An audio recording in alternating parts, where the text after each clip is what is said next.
Subscribe करें techno world को और मेरे लेटेस्ट वीडियो सबसे पहले देखने के लिए बेल आइकन दबाएं। Hello students, welcome to the class of information technology. In the series of digital spreadsheet, आज हम लोग बात करने वाले हैं क्रिएटिंग सबटोटल्स के बारे में। सो आइए स्टार्ट करते हैं अपना video.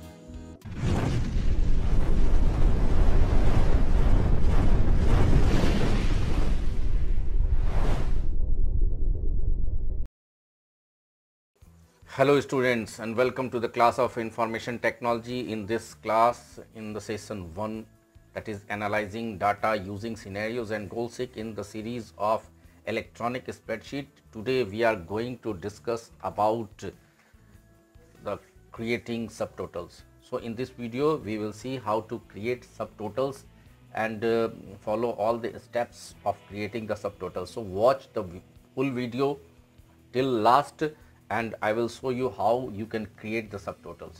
So let us start and see creating subtotals. तो आज के इस वीडियो में हम लोग सीखने वाले हैं कि हम लोग कैसे सबटोटल्स क्रिएट कर सकते हैं ओपन ऑफिस के कैल्क सॉफ्टवेयर के ऊपर। इस वीडियो को लास्ट तक देखिए ताकि मैं आपको पूरी प्रोसेस बता सकूं। वीडियो बहुत छोटा ही है, ज़्यादा लंबा नहीं है और आपको अच्छे से समझा पाऊंगा कि आप कैसे ओपन ऑफिस ORG में कैल्क सॉफ्टवेयर के ऊपर सबटोटल्स कैसे क्रिएट कर सकते हैं।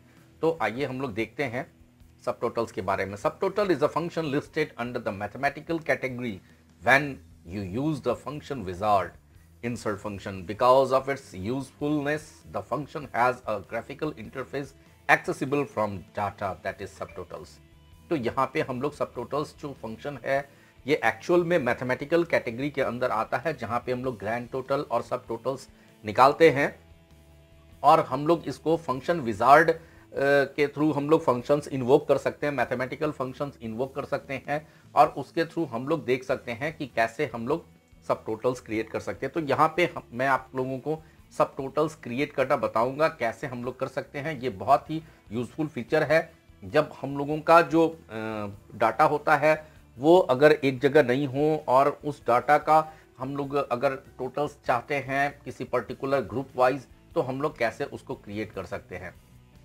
As the name suggests, subtotal totals data arranged in array, that is a group of cells with labels for columns and or rows. Using the subtotals dialog, you can select arrays and then choose a statistical functions to apply them. For efficiency, you can choose up to 3 groups of arrays to which to apply a function. When you click OK, calc adds subtotals and grand totals to the selected arrays using the result and result to cells styles for them. तो यहाँ पे जैसा हम लोगों को देख रहे हैं, हम लोगों का जैसा यहाँ नाम ही बता रहा है सबटोटल्स का, तो सबटोटल्स करता क्या है एक्चुअल में कि डाटा को अरेंज करता है एरे वाइज, यानी कि एक एरे के फॉर्म में डाटा को अरेंज करता है। सपोज मान लीजिए हमारा डाटा जो है वो अलग अलग बार में एंट्री हुआ हो और अलग अलग डाटा अलग अलग बार रिपीट एंट्री हुआ हो और उस डाटा को अगर हम चाहते हैं कि जो सिमिलर टाइप ऑफ डाटा है वो सिमिलर टाइप ऑफ डाटा हमारा एक जगह अरेंज हो करके और उसका एक सबटोटल निकले, बाद में हमारा ग्रैंड टोटल हो, तो वैसे केसेस में हम लोग इस ऑप्शन का, इस फीचर का यूज़ कर सकते हैं और इस फीचर का यूज़ करके हम लोग सबटोटल्स क्रिएट कर सकते हैं। To insert subtotals values in a sheet, हम लोग अगर अपने शीट के ऊपर सबटोटल वैल्यू निकालना चाहते हैं तो कैसे यूज़ कर सकते हैं। तो सबसे पहले आपको ये ध्यान रखना चाहिए कि जो आपके कॉलम्स आपने क्रिएट किए हैं उनका लेबल्स जरूर लगा होना चाहिए, यानी कि कॉलम हेडिंग्स, कॉलम हेड्स जरूर डाले हुए होने चाहिए। इसके बाद आपको जिस रेंज के ऊपर सबटोटल्स अप्लाई करने हैं उस रेंज को सेलेक्ट करना है। सेलेक्ट करने के बाद डाटा मेनू के अंदर आपको सबटोटल्स ऑप्शंस चूज करने हैं। चूज करने के बाद जैसे ही आप क्लिक करेंगे सबटोटल्स का डायलॉग बॉक्स आएगा, वहां पे आपको चूज करना है कि किस ग्रुप के द्वारा आप सबटोटल्स करना चाहते हैं और उसके बाद आपको कॉलम सेलेक्ट करने हैं जिनको सबटोटल्स में आपको ऐड करने हैं और उसके बाद आप कैलकुलेट सबटोटल्स फॉर बॉक्स में जाएंगे और वहां पे आप वैल्यूज चूज करेंगे। तो इस तरह हम लोग सबटोटल्स कर सकते हैं। वहां पे आपको कई फंक्शंस भी मिलेंगे जिनका यूज करके आप सबटोटल्स कर सकते हैं, जैसे कि सम कर सकते हैं या और भी बहुत सारे फंक्शंस हैं जो आपको वहाँ पे मिलेंगे। जिसके थ्रू आप यूज़ कर सकते हैं। आइए इसको पिक्चर के तौर पे समझते हैं कि ये कैसा हमारा डायलॉग बॉक्स वहाँ पे खुलने वाला है। जब हम लोग डाटा के ऊपर क्लिक करेंगे तो वहाँ से जब हम लोग सब टोटल ऑप्शन चूज़ करेंगे तो ये डायलॉग बॉक्स आप देख रहे हैं, यहाँ पे इस तरह का डायलॉग बॉक्स आपको वहाँ पे स्क्रीन पर देखने को मिलेगा, जहाँ पे first group, second group and third group और उसके बाद ऑप्शंस, ये 4 टैब्स मिलेंगे।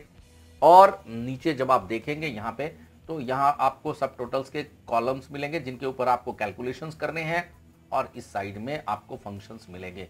तो आइए हम लोग इसको एक बार स्प्रेडशीट के ऊपर समझते हैं कि कैसे हम लोग सब टोटल्स कर सकते हैं। तो हमने एक एग्जाम्पल के तौर पे यहाँ पे एक स्प्रेडशीट लिया हुआ है। ये जो स्प्रेडशीट है इसके ऊपर एक कंपनी है जो कि कंप्यूटर पेरिफेरल्स सेल करती है। सपोज इस कंपनी के पास कंप्यूटर पेरिफेरल सेल्स होते हैं, बट क्या है कि इस कंपनी ने जो एंट्री की हुई है या इसके जो वाउचर्स इसको मिले हैं उसके तौर पे इसने कई बार जो वाउचर्स हैं उनके मंथ यहाँ पे रिपीट हो रहे हैं। सपोज मान लीजिए कि पहला जो वाउचर मिला है वो जनवरी का है, जिसमें इसने keyboard 20 piece, mouse 18 piece, monitor 11 piece, hard disk 5 piece, DVD writer 110 piece, speakers 12 piece and pen drive 205 pieces, ये इसने सेल किए हुए। बट आप अगेन देख रहे हैं कि फिर से इसने जनवरी में एक और सेल किया हुआ था। तो यहाँ पे इसकी जनवरी की 2 सेल्स हैं। एक इसने जनवरी को किया था जहाँ पे 20 कीबोर्ड सेल किए थे, और एक इसने दोबारा से जनवरी में सेल किया था जहाँ 40 कीबोर्ड इसने सेल किए थे। उसी तरह अगर आप देखें तो ये फरवरी है और फरवरी की एक और सेल यहाँ पे शो हो रही है। अगर आप देखेंगे तो मार्च है और मार्च की एक सेल यहाँ पे शो हो रही है। तो इस तरह कई मंथ ऐसे हैं जहाँ पे कि इसकी सेल रिपीट हो रही है।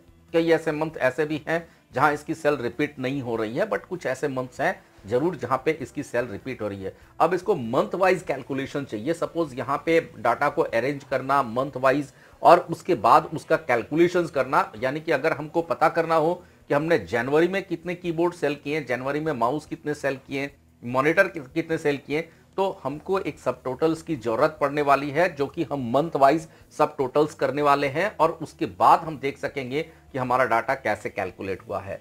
तो यहाँ पे आप देख पा रहे हैं कि मंथ वाइज यदि आपको सब टोटल्स चाहिए, यदि आपको पता करना हो कि जनवरी में पेरिफेरल्स की सेल टोटल सेल्स क्या थी, तो सब टोटल्स के तौर पे आप उसको निकाल सकते हैं।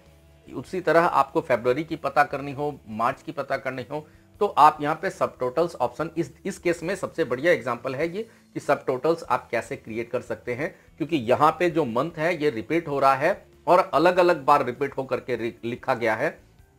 उनको अरेंज करना और उनको सब टोटल्स में यूज करना, तो यहाँ पे आपको मैं दिखाऊंगा कि आप कैसे सब टोटल्स ऑप्शन का यूज कर सकते हैं। तो सबसे पहले आपको उस रेंज को सिलेक्ट करना है जहाँ पे आप सब टोटल्स का इस्तेमाल करने वाले हैं। तो यहाँ पे क्लिक करेंगे और क्लिक करके इसके ऊपर से ड्रैग कर देंगे। जैसे हम ड्रैग करेंगे तो ये हमारा जो पूरा रेंज है, ये पूरा एरिया सेलेक्ट हो चुका है। आप इस रेंज का नेमिंग भी कर सकते हैं, मैंने पहले बताया हुआ है कि रेंज का नेमिंग कर सकते हैं। यहाँ पे आप क्लिक करके और इसका एक अगर नेम डिफाइन करते हैं तो इस रेंज का पूरा एक नेमिंग कर सकते हैं। इसके बाद मुझे जाना है यहाँ पे डाटा में, जैसे मैंने अभी आपको दिखाया था कि कैसे डाटा में क्लिक करेंगे, और डाटा में क्लिक करने के बाद यहाँ पे सब टोटल्स ऑप्शन चूज करेंगे। अब यहाँ सब टोटल्स ऑप्शन चूज करने के बाद जो डायलॉग बॉक्स मैंने अभी आपको पिक्चर में दिखाया हुआ था वही डायलॉग बॉक्स यहाँ पे अपीयर हो रहा है। अब इसमें 3 ग्रुप्स हैं, first group, second group, third group, और इसके बाद ऑप्शंस हैं। यदि मुझे अलग अलग कैटेगरीज के ग्रुप के द्वारा करने हैं, अगर सब टोटल्स क्रिएट करना है, तो मैं यहाँ पे पहला ग्रुप ले सकता हूँ। सपोज मैंने पहला ग्रुप ले लिया मंथ को, दूसरा ग्रुप मैंने ले लिया पेरिफेरल्स को, ऐसा करके भी मैं यूज कर सकता हूँ। बट मुझे यहाँ पे अभी तो मंथ वाइज सेल निकालने हैं, इसलिए मैं ग्रुप बाई मंथ रखता हूँ। मुझे मंथ वाइज सेल्स पता करने हैं। अब किन किन चीज़ों का सेल पता करना है, मुझे किन किन चीज़ों के ऊपर मुझे सब टोटल्स चाहिए उनको सेलेक्ट करना है। सपोज मुझे कीबोर्ड का भी चाहिए, माउस का भी चाहिए। अगर पर्टिकुलर किसी एक पेरिफेरल का चाहिए तो मुझे यहाँ से उसी पेरिफेरल को सेलेक्ट करना है। बट यदि मुझे सारे पेरिफेरल्स का चाहिए तो यहाँ पे सारे पेरिफेरल्स को सेलेक्ट करना है। सेलेक्ट करने के बाद यहाँ पे आप देख सकेंगे राइट साइड में यूज फंक्शंस हैं। तो इसमें से कोई फंक्शन आप जो आपकी जरूरत है, जैसे आपको काउंट करना है या आपका एवरेज निकालना है या मैक्सिमम सेल निकालना है, मिनिमम सेल निकालना है, प्रोडक्ट निकालना है, ये तमाम ऑप्शंस आप यहां से यूज कर सकते हैं अपने रिक्वायरमेंट के आधार पर। अभी मैं इनको टोटल करने वाला हूं, इसलिए मैंने यहाँ पे सम फंक्शन ही चूज रहने दिया है। आप यहाँ पे देखेंगे तो सेकंड ग्रुप अगर आप क्रिएट करना चाहते हैं तो किसी और आधार पर भी सेकंड ग्रुप बना सकते हैं। थर्ड ग्रुप भी बना सकते हैं आप। अब यहाँ पे ऑप्शंस पे जरा आए हम लोग, तो यहाँ पे देखेंगे कि यदि आप ग्रुप वाइज पेज ब्रेक लगाना चाहते हैं, यानी कि जनवरी का सेल के बाद यदि आप एक पेज ब्रेक यानी जनवरी का सेल अलग प्रिंट करना चाहते हैं, फरवरी का सेल अलग प्रिंट करना चाहते हैं, तो यहाँ पे आप पेज ब्रेक ऑप्शन चूज कर सकते हैं। बट यदि आप चाहते हैं कि नहीं मुझे एक ही पेज के अंदर सारे सेल्स चाहिए, तो आप इसको हटा भी सकते हैं। तो यहाँ पे देखिए, आप यहाँ पे चूज करने के बाद ये नीचे जो आप ऑप्शंस देख पा रहे हैं, यहाँ पे सॉर्ट ऑप्शंस है, यानी आपके जो मंथ जो आपके ग्रुप डाटा होंगे उनको असेंडिंग या डिसेंडिंग में ये ऑटोमेटिकली अरेंज कर देगा। तो आपको चूज करना है कि आपको असेंडिंग में रखना है या डिसेंडिंग में रखना है।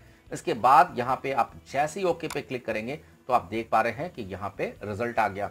अब आप देखेंगे कि जो कीबोर्ड है उसका अप्रैल में 35 रिजल्ट है, यानी कि अप्रैल मंथ में केवल एक ही बार सेल हुआ था और वहां पे 35 का सब टोटल 35 ही आ रहा है। बट आप दूसरे मंथ्स को अगर देखेंगे तो अगस्त में देखेंगे तो अगस्त का जो टोटल सब टोटल्स आ रहा है यहाँ पे 25 और 29 दोनों अगस्त को एक जगह लाए गए हैं और इसके बाद इसका सब टोटल्स आ रहा है 54। उसके बाद आप माउस को देखेंगे तो अगस्त में 38 और 25 यानी 63। आप उसी तरह देखेंगे मॉनिटर को 32 और 24 56। उसी तरह आप फरवरी में देख सकते हैं, जनवरी में देख सकते हैं, मार्च में देख सकते हैं, मई में देख सकते हैं। तो इस तरह आप देख पा रहे हैं। मई में देखें आप अगर सब टोटल्स देखें तो 75 कीबोर्ड और 18 कीबोर्ड के बाद यहाँ पे 93 सब टोटल्स है। तो इस तरह करके आप मंथ वाइज यहाँ पे देख पा रहे हैं कि सब टोटल्स किए गए हैं और इन सब टोटल्स के नीचे एक ग्रैंड टोटल भी है जहां पे कि सारे मंथ का कैलकुलेशन है, जहां पे आपके टोटल सेल यहाँ पे ग्रैंड टोटल के तौर पे दिखाए जा रहे हैं। बाकी जितने भी हैं यहाँ पे अंडरलाइन हैं, हाईलाइटेड हैं, वो सारे के सारे आपके सब टोटल्स हैं। आप यहाँ पे देखेंगे कि जो सब टोटल्स हैं उनको एक अलग पैटर्न में, यानी कि उनको बोल्ड में और अंडरलाइन में रखा गया है, इटैलिक है, तो इनका फॉर्मेट अलग है सब टोटल्स का। यहाँ पे आप देख पा रहे हैं ये तीनों ऑप्शंस इसमें लगे हुए हैं, बोल्ड, इटैलिक एंड अंडरलाइन, और उसके तौर पे ये सब टोटल्स निकाल करके यहाँ पे दिखा रहा है फॉर्मूला। आप यहाँ से देख सकते हैं सब टोटल का अलग फंक्शंस लगा हुआ है। तो इस तरह से हम अपने स्प्रेडशीट के ऊपर सब टोटल्स निकाल करके एक जगह अरेंज करके डाटा का टोटलिंग कर सकते हैं और उसका ग्रैंड टोटल करा सकते हैं। तो इस तरह से हम लोगों ने देखा कि हम लोग कैसे करके अपने जो स्प्रेडशीट हैं उनमें सब टोटल्स कैलकुलेट कर सकते हैं। ये फिगर हमने अभी वहाँ पे स्प्रेडशीट के अंदर लाइव देखा था। तो इस तरह से हम लोग उसको क्रिएट कर सकते हैं। अगर आप एक से ज़्यादा ग्रुप यूज़ करना चाहते हैं, जैसे मैंने वहाँ पे दिखाया था कि यदि आप एक से ज़्यादा ग्रुप यूज़ करना चाहते हैं तो आप मल्टीपल ग्रुप्स, यहाँ पे 3 ग्रुप्स थे वहाँ पे डायलॉग बॉक्स के अंदर, वो तीनों ग्रुप्स में आप यूज़ कर सकते हैं। और यदि आप सॉर्टिंग करना चाहते हैं तो आप अरेंज कर सकते हैं असेंडिंग और डिसेंडिंग वे में। तो मुझे लगता है कि ये जो ऑप्शंस है ये आपको समझ में आए होंगे। जो वहाँ पे मैंने आपको सब टोटल्स दिखाने की कोशिश की वो आपको समझ में आए होंगे। यदि आपको इसमें कोई परेशानी आती है तो आप मुझे कमेंट बॉक्स में कमेंट कर सकते हैं, और आपको यदि इससे रिलेटेड और कोई इन्फॉर्मेशन चाहिए तो आप वहाँ पे मुझे कमेंट में लिख सकते हैं। मैं कोशिश करूँगा कि आपके उस कन्फ्यूज़न को या आपके जो क्वेश्चंस हैं उनको रिजॉल्व करने की कोशिश करूँगा। So thank you for watching the video.